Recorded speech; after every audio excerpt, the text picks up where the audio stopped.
몇 년 전에 개봉했던 영화 가운데 그 사일런스라는 영화가 있습니다. 우리말로 번역하면 침묵이라는 영화가 있는데요. 이 영화는 원래는 그 일본의 그 엔도 슈사쿠라는 일본의 유명한 소설가의 소설을 원작으로 해서 영화로 만들어졌습니다. 주연 배우가 이제 리암 니슨이라는 유명한 배우인데요. 리암 니슨은 이제 테이큰 같은 액션 영화로 유명하고 지금 현재 미국에서 가장 대표적인 액션 영화 배우입니다. 근데 이 사일런스란 영화는 액션 영화는 아닙니다. 17세기에 일본에서 선교 사역을 했던 이 포르투갈 선교사들의 이야기를 담은 영화입니다. 예수회 신부들이 일본에서 선교 활동을 하는데 일본 정부의 극심한 박해와 핍박을 받게 됩니다. 근데 일본 정부에서 이 선교사들을 어떻게 박해를 하냐면은 선교사들을 직접 잡아넣거나 고문을 하거나 죽이는 것이 아니라 선교사들 앞에서 일반 신자들을 고문하고 죽이는 그러한 것들을 선교사님들한테 보여줘요. 그러니까는 믿음이 연약한 초신자들이 선교사들 앞에서 고문을 당하고 죽임을 계속 당하는 것입니다. 그러니까 그런 모습을 보여주면서 선교사들로 하여금 선교에 대한 의지와 믿음과 열정을 꺾어버리는 굉장히 교활하고 잔인한 수법으로 일본 정부에서 선교를 핍박하고 박해했습니다. 근데 문제는 하나님이 바로 이러한 상황에서 아무런 액션을 취하지를 않으십니다. 신자들은 하나씩 둘씩 죽어나가고 있는데 선교사님들과 신자들이 아무리 열심히 기도를 해도 하나님이 응답을 하지를 않으시고 하나님이 침묵하십니다. 그래서 이 영화 제목이 사일런스, 침묵입니다. 그래서 이 영화는 정말 하나님의 침묵에 대해서 다시 한번 좀 돌아보고 생각해 볼 수 있는 굉장히 좋은 영화입니다.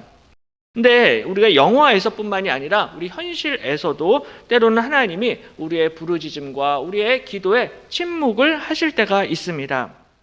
예전에 어떤 청년의 이야기를 들은 적이 있는데요. 이 청년이 어렸을 때는 교회에 다녔는데 요새는 더 이상 교회에 다니지 않는다라는 그런 이야기를 했습니다.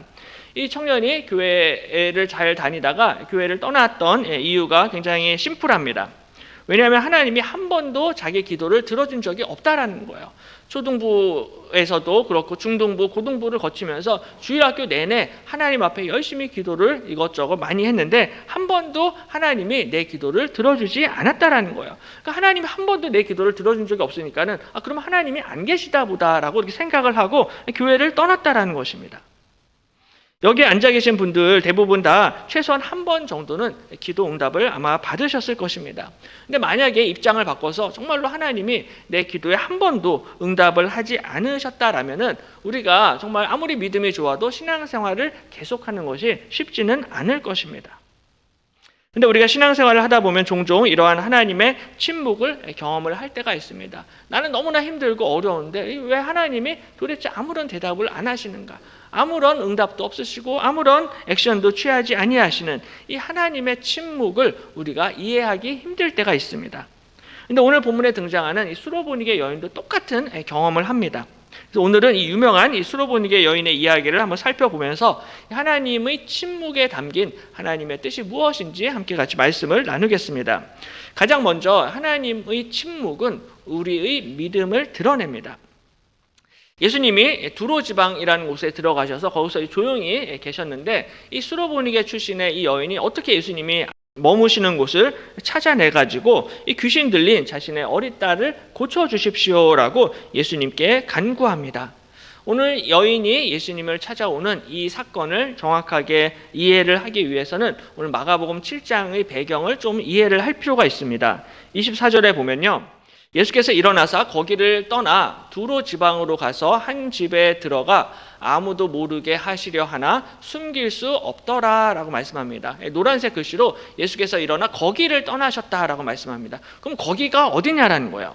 거기는 이제 오늘 본문 앞에 마가복음 6장 53절에 보시면은 게네사렛 지방이다라는 것을 우리가 알 수가 있습니다. 저 이스라엘에 갈릴리 바다가 있습니다. 원래는 바다가 아니라 민물 호수입니다. 근데 이 호수가 너무나 커요. 남북으로 20km가 넘고 동서로 12km가 넘는 굉장히 큰 호수입니다. 그래서 유대인들은 이걸 호수라고 부르지 않고 갈릴리 바다라고 부릅니다.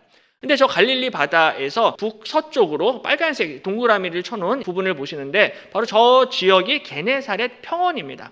게네사렛 지방인데 굉장히 기름진 비옥한 평야라고 이렇게 이야기합니다.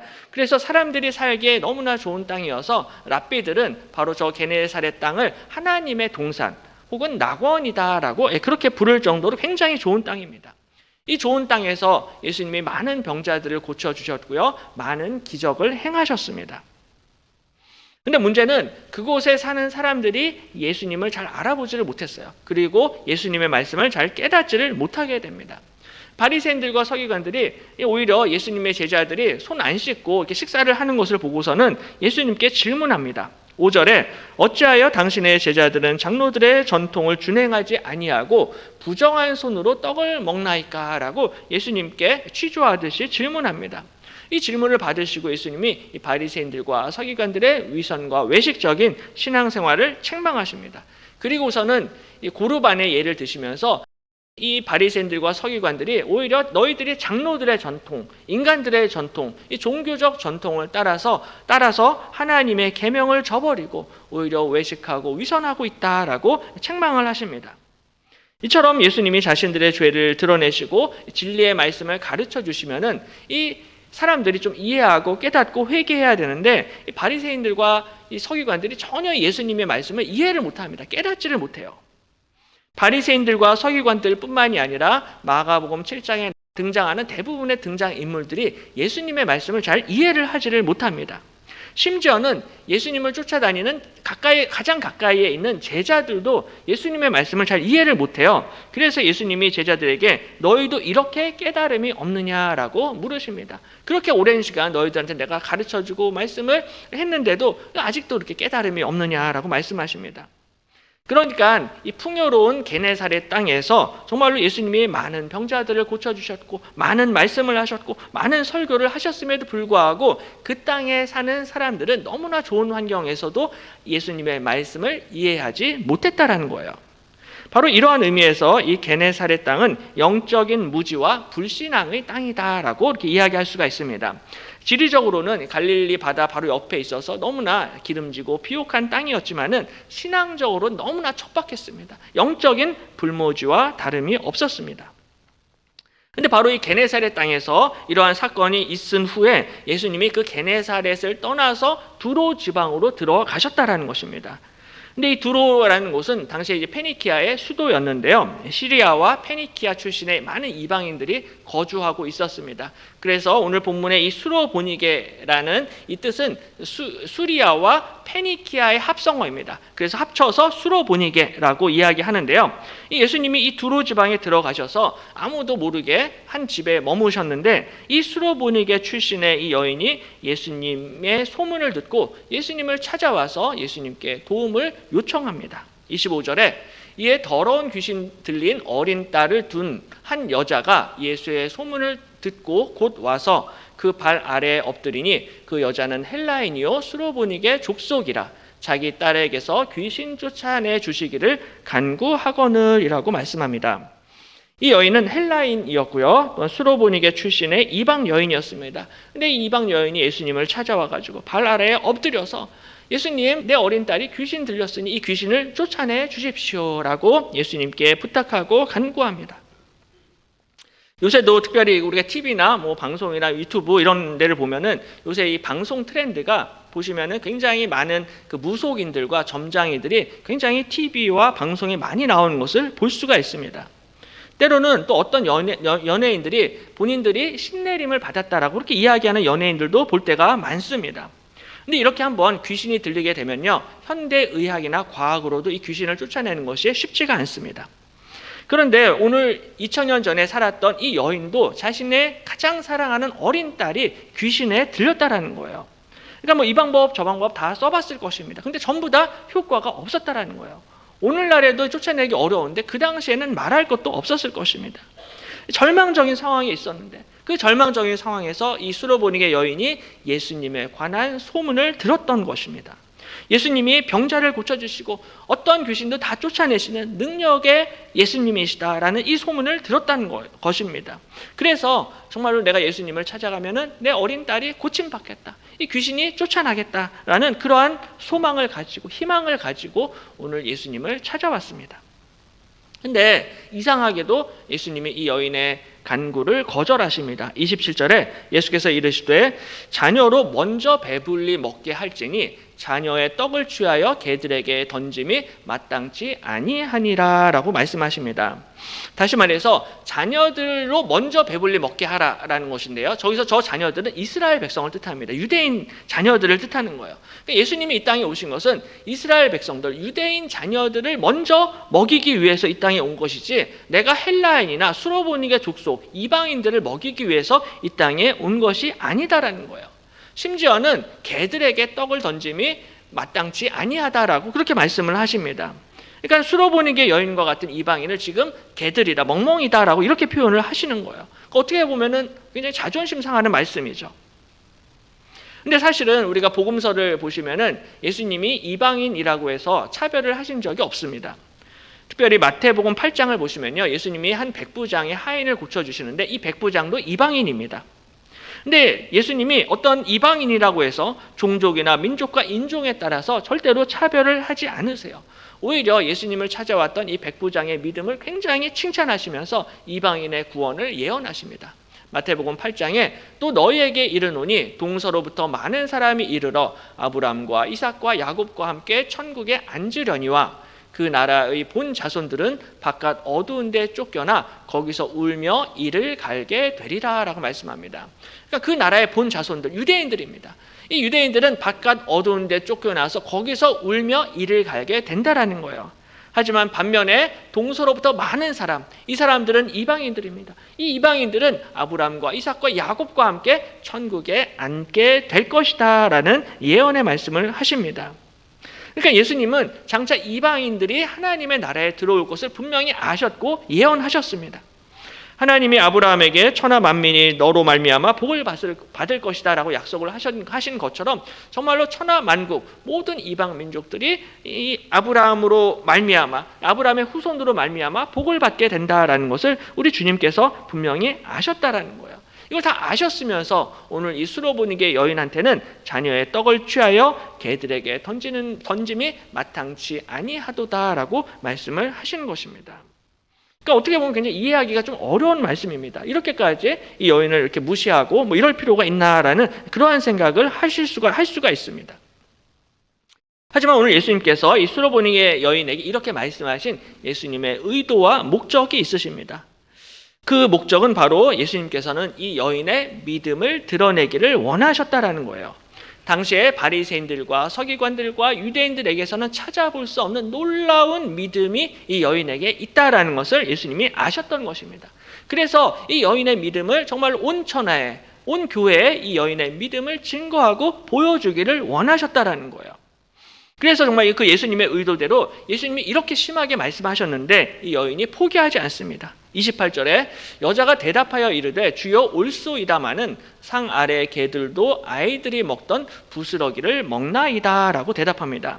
다시 말해서 예수님 말씀처럼 제가 개라면은 개들은 주인의 상에 떨어지는 부스러기도 먹습니다. 그러니까 저한테 아이들이 먹다 남은 부스러기 같은 은혜도 내려 주시옵소서라고 예수님께 기도합니다. 예수님 나를 불쌍히 여겨주셔서 부스러기와 같은 은혜도 나에게 내려 주시옵소서. 이 여인의 이 대답을 들은 예수님이 바로 그 자리에서 이 여인의 딸을 고쳐주십니다. 예수께서 이르시되 이 말을 하였으니 돌아가라. 귀신이 내 딸에게서 나갔느니라 하시매 여자가 집에 돌아가 본즉 아이가 침상에 누웠고 귀신이 나갔더라 말씀합니다. 바로 우리 예수님께서는 끝까지 포기하지 않고 예수님께 간구하고 기도했던 이 여인의 믿음을 귀하게 보시고 이 여인의 딸을 고쳐주신 것입니다. 때로는 우리가 하나님 앞에 기도할 때 응답이 더디고 때로는 하나님이 침묵하실지라도 포기하지 않고 기도하게 되면 하나님께서 반드시 우리의 부르짖음과 기도를 외면하지 아니하시고 응답해 주실 줄로 믿습니다. 때로는 하나님이 침묵을 하실 때도 있겠지만 그 침묵은 오히려 우리의 믿음을 더욱더 드러내게 하기 위해서 우리가 그 안에서 더욱더 단련되고 훈련되고 우리의 믿음이 더 단단해지기를 원하시는 하나님의 깊으신 계획과 뜻이 있다라는 것입니다. 그래서 이 하나님의 침묵이라는 이 시간을 거치면서 우리의 믿음이 정금처럼 더 단련되고 훈련되어서 하나님 앞에 귀하게 쓰임받게 되고 영광을 올리게 된다라는 것입니다. 바로 이것을 위해서 하나님께서 때때로 우리에게 침묵하시는 것입니다. 또 한 가지는요, 예수님의 말씀을 이해하는 자들이 결국에는 응답을 받게 됩니다. 오늘 이 여인이 예수님께 고침을 받게 되었는데요, 특별히 고침을 받았던 이유가 이 여인이 예수님의 말씀을 너무나 정확하게 올바로 잘 깨닫습니다. 예수님이 29절에 이렇게 말씀하세요. 예수께서 이르시되 이 말을 하였으니 돌아가라, 귀신이 내 딸에게서 나갔느니라 말씀합니다. 예수님이 이 여인의 딸을 고쳐주셨는데 특별히 노란색 글씨로 이 말을 하였다라고 말씀합니다. 그러니까 네가 이 말을 했기 때문에 내가 너의 딸을 고쳐주겠다라는 그런 말씀입니다. 이 여인이 뭔가 말을 했어요. 근데 이 말이 예수님의 마음에 너무나 와닿았던 것입니다. 여인의 이 고백이 예수님을 너무 기쁘시게 했다라는 거예요. 그 여인이 무슨 얘기를 했냐라면은 28절에 주여 올소이다마는 상 아래의 개들도 아이들이 먹던 부스러기를 먹나이다. 이 딱 한 문장 얘기했습니다. 근데 이 한 문장의 고백을 듣고 예수님이 너무 기뻐하셨다라는 거예요. 그러니까 이 여인의 이 한 문장의 말에 굉장히 중요한 포인트가 있다라는 것입니다. 예수님이 굉장히 기뻐하신 포인트가 있었어요. 예수님은 먼저 주여 올소이다라고 이렇게 대답합니다. 그러니까는 예수님이 이 여인에게 하신 그 매몰찬 말씀이 옳다라는 거예요. 예수님 당신의 말이 옳으십니다. 예수님이 자녀로 먼저 배불리 먹게 할지니라고 말씀하셨는데 그 말이 맞다라는 거예요. 예수님의 말씀이 뭐 차별을 하시는 말씀이 아니라 나를 기쁘시게 하는 말씀이 아니라 무조건 예수님 말씀은 지당하시다는 말씀이다라는 것입니다. 옳다라는 거예요. 예수님이 자녀로 먼저 배불리 먹게 할지니라고 말씀을 하셨는데요. 여기서 이 먼저라는 헬라어 단어가 프로톤이라는 단어입니다. 이 프로톤이라는 단어는 첫째로 혹은 1차적으로라는 뜻을 가지고 있어요. 그래서 영어 성경에서는 이거를 first로 그렇게 번역을 하고 있습니다. 근데 먼저 바로 자녀들로 먼저 먹게 하겠다라는 것은 자녀들이 첫 번째로 먹고 1차적으로 먹게 된다라는 거예요. 근데 첫 번째가 있으면요, 두 번째가 있습니다. 1차가 있으면요, 2차가 있어요. first가 있으면 second가 있다라는 거예요.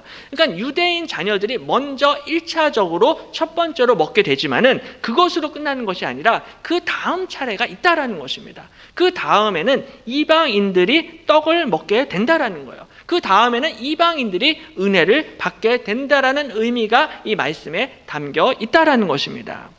다시 말해서 이방인들이 하나님의 구원의 계획에서 배제된 것이 아니다라는 거예요. 하나님의 위대한 구원의 계획과 경륜에 따라서 구원을 받는 순서와 질서가 있을 뿐이지 절대로 사람들 사이에 차별이 없다라는 것입니다. 그 말씀이 로마서 1장 16절인데요. 우리 한 목소리로 같이 읽겠습니다. 내가 복음을 부끄러워하지 아니하노니 이 복음은 모든 믿는 자에게 구원을 주시는 하나님의 능력이 됨이라.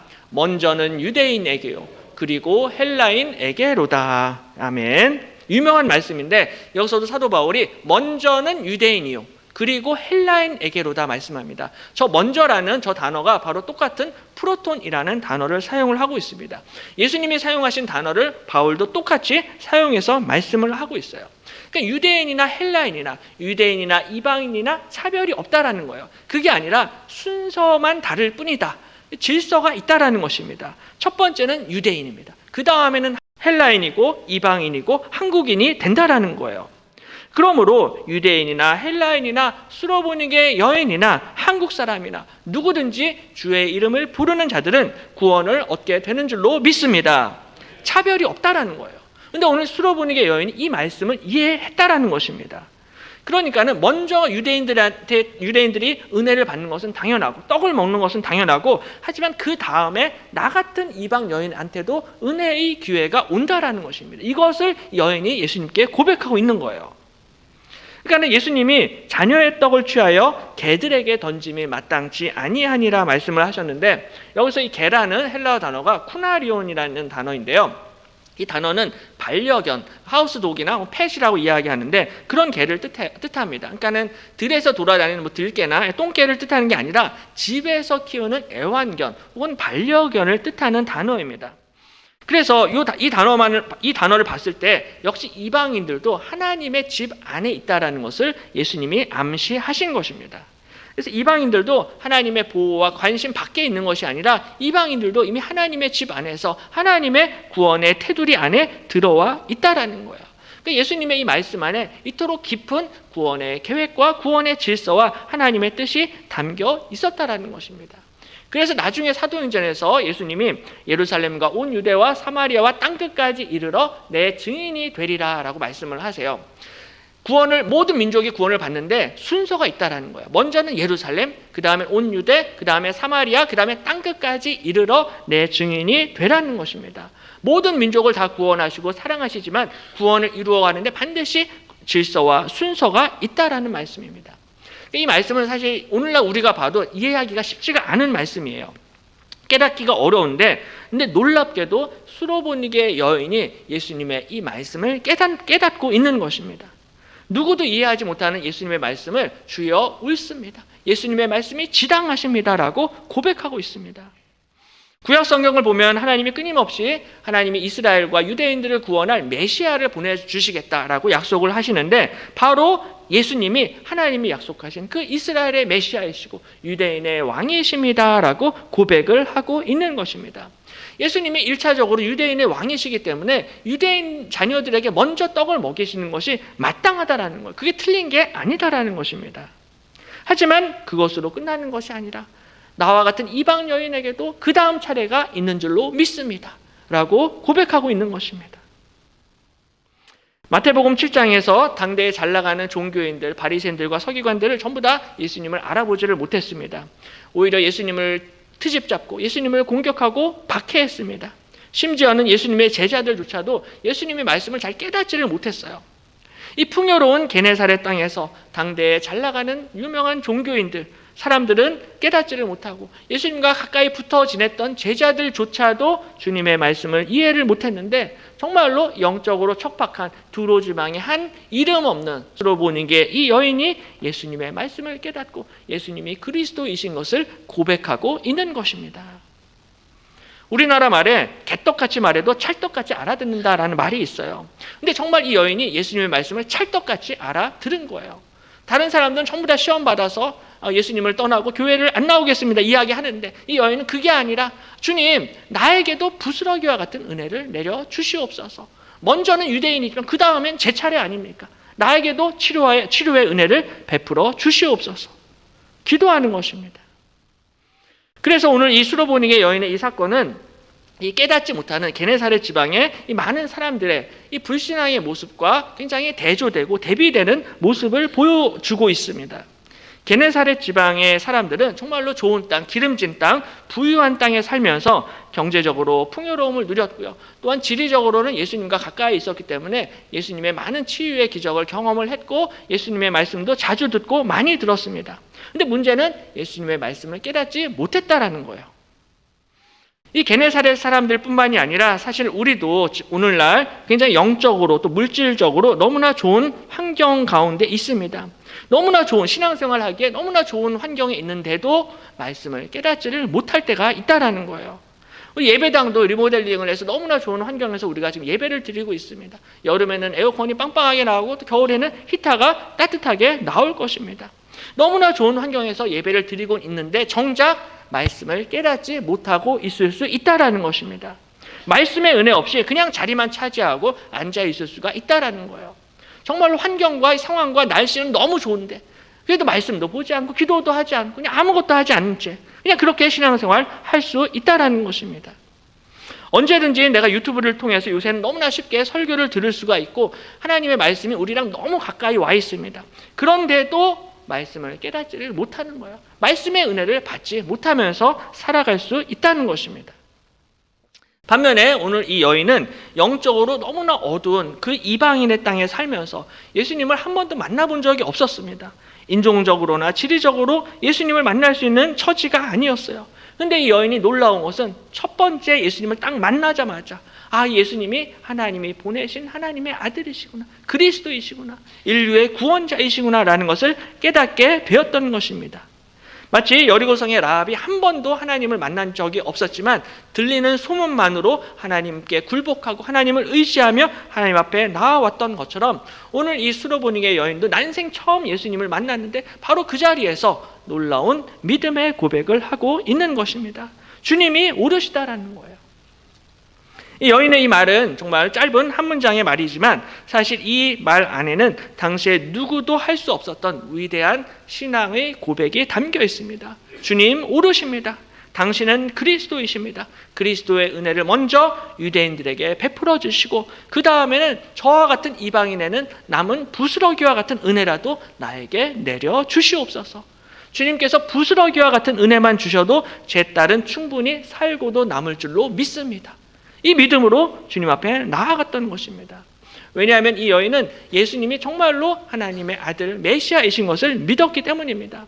그러니까는 부스러기와 같은 은혜도 마다할 필요가 없었다라는 거예요. 부스러기만 주셔도 무조건 내 딸은 낫게 된다라는 것입니다. 우리말에 부잣집은 그 쓰레기도 다르다라는 말이 있어요. 삼성의 이건희 회장, 이재용 회장 집에서도 쓰레기가 나올 것입니다. 중고 물건을 버릴 거예요. 근데 그 중고 물건들이요, 가구나 TV나 뭐 어떤 것 하나도 싸구려가 하나도 없습니다.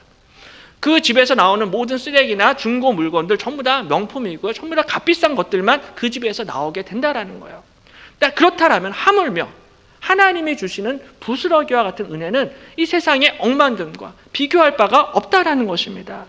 재벌가의 금은 보화와 비교할 수 없다라는 거예요. 부스러기라고 해서 그게 가볍고 하찮은 게 아니다라는 거예요. 세상의 모든 영광과 비교할 수 없는 은혜를 우리 주님께서 저와 여러분에게 예비해 주신 줄로 믿습니다. 하나님이 베풀어 주시는 은혜다라면은 부스러기라도 가릴 게 안 된다라는 거예요. 오늘 이 여인은 그 부스러기와 같은 은혜를 받아서 귀신이 쫓겨나게 되었고요. 누구도 고칠 수 없는 딸의 질병을 고치게 되었던 것입니다. 바로 하나님의 은혜는 부스러기처럼 작은 은혜라 할지라도 그 가운데 회복의 은혜, 능력의 은혜, 치유의 역사가 나타나게 되는 줄로 믿습니다. 그러므로 하나님이 베푸시는 은혜다라면 무조건 붙잡고 늘어져야만 한다라는 거예요. 하나님이 은혜를 주실 때 무조건 하나님 앞에 가까이 나아가서 하나님 앞에 매달리고 기도하고 우리 주님을 의지하시기를 바랍니다. 그래서 시편 84편에서 시인은 주의 궁정에서의 한 날이 다른 곳에서의 첫날보다 나은즉 악인의 장막에 사는 것보다 내 하나님의 성전 문지기로 있는 것이 좋사오니라고 고백하고 있습니다. 그러니까 악인의 장막에서 재벌집에서 화려하게 떵떵거리게 사는 것보다 차라리 하나님의 궁정, 하나님의 성전 문지기로 거기서 성 위에서 떨어지는 부스러기 같은 은혜를 받아먹고 사는 게 100만 배 낫다라는 거예요. 이 세상의 화려함보다 하나님의 성전 문지기로만 정말 교회의 한 모퉁이에서 앉아서 예배만 드릴 수 있어도 그것이 저에게 너무나 큰 축복입니다 라고 고백하는 것입니다. 오늘 이 수로보니게 여인은 이것을 알았기 때문에 끝까지 포기하지 않고 예수님을 붙잡고 늘어진 것입니다. 오늘 이 여인의 신앙 고백이 저와 여러분의 신앙 고백이 되기를 바랍니다. 하나님이 침묵하실 때 포기하는 것이 아니라 하나님 그래도 부스러기와 같은 은혜도 나에게 내려 주시옵소서. 부스러기와 같은 은혜를 주셔도 그 은혜로 말미암아 우리 가정과 우리 자녀들이 고침받고 치유되고 회복되게 될 줄로 믿습니다. 그러므로 이번 한 주도 이 수로보니게 여인처럼 예수님의 발 앞에 납작하게 겸손하게 간절하게 엎드려서 오직 예수님만 바라보며 예수님만 의지하시며 예수님께 응답 받으시기를 주님의 이름으로 간절히 축원합니다.